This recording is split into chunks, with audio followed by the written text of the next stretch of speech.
থেকে না, খালি ওনাকে একদম বাল্যকাল থেকে, একদম নিজের ছোট তখন থেকে একসাথে একেবারে একইভাবে আমাদের পাশাপাশি করছে।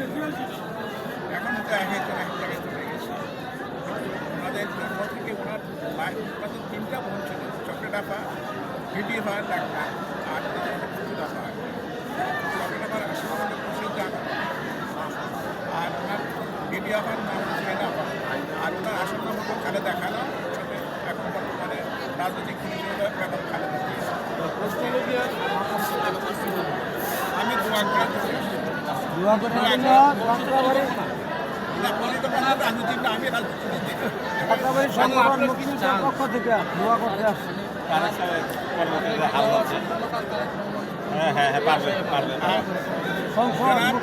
তারেক রহমান সাহেব আমাদের সুযোগ্য ভাগিনা, উনি ইনশাল্লাহ পারবেন, ইনশাল্লাহ পারবেন। আল্লাহ রাব্বুল আলামিন সেই জন্যই ওনাকে এখানে আইনা পৌঁছেছে, কারণ ওনার কপালে মায়ের মাটি পাবে এটা আমরা বিশ্বাস করতে পারতেছিলাম না। রাব্বুল আলামিন সব কিছু এমনভাবে সাজিয়ে দিয়েছেন, ওনাকে সব কিছু সম্পন্ন করে আনা ক্ষমতার দ্বারপ্রান্তে পৌঁছে দিয়েছে।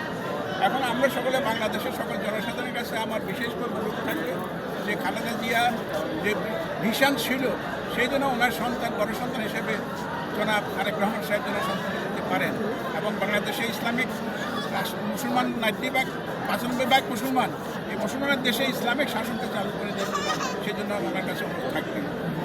আমরা মুসলমান, আমাদের দেশে মুসলমান, আর আমাদের দেশে আর জনাব তারেক রহমানের কাছে বিশেষভাবে লোক যখন ক্ষমতা, আমরা আশা রাখি উনি ক্ষমতা দৃষ্ট হবেন ইনশাআল্লাহ। আল্লাহ রাব্বুল আলামিন ওনাকে যদি মঞ্জুর করেন এবং ক্ষমতা আসলে এই বাংলাদেশের সুপ্রিরিটি যেন থাকে, সেই বিশ্বের বাংলাদেশের সার্বভৌমত্ব রক্ষার জন্য যা কিছু দরকার প্রথমে সেই জিনিসটা যেন প্রথম সম্পন্ন করে, এইটা হলো প্রথম কাজ।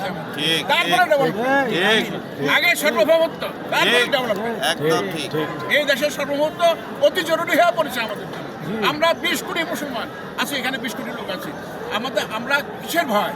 আমাদের সম্পদ আছে, মাটির নিচে যে সম্পদ আছে, মাটির সারফেসে যে সম্পদ আছে, তার চেয়ে 15 গুণ বেশি আমাদের সমুদ্র সীমানা আছে। আমি অর্থনীতিবিদ আছি, আমি বলছি ইকোনমিস্ট আছে, আমি ব্যবসায়ী নেতা, একজন ব্যবসায়ী সমিতির একজন নেতা।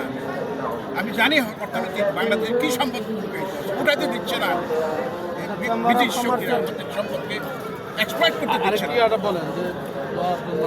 দোয়ার জন্য আসছি, ওনাকে শ্রদ্ধা জানাতে এবং দোয়ার জন্য আসছি।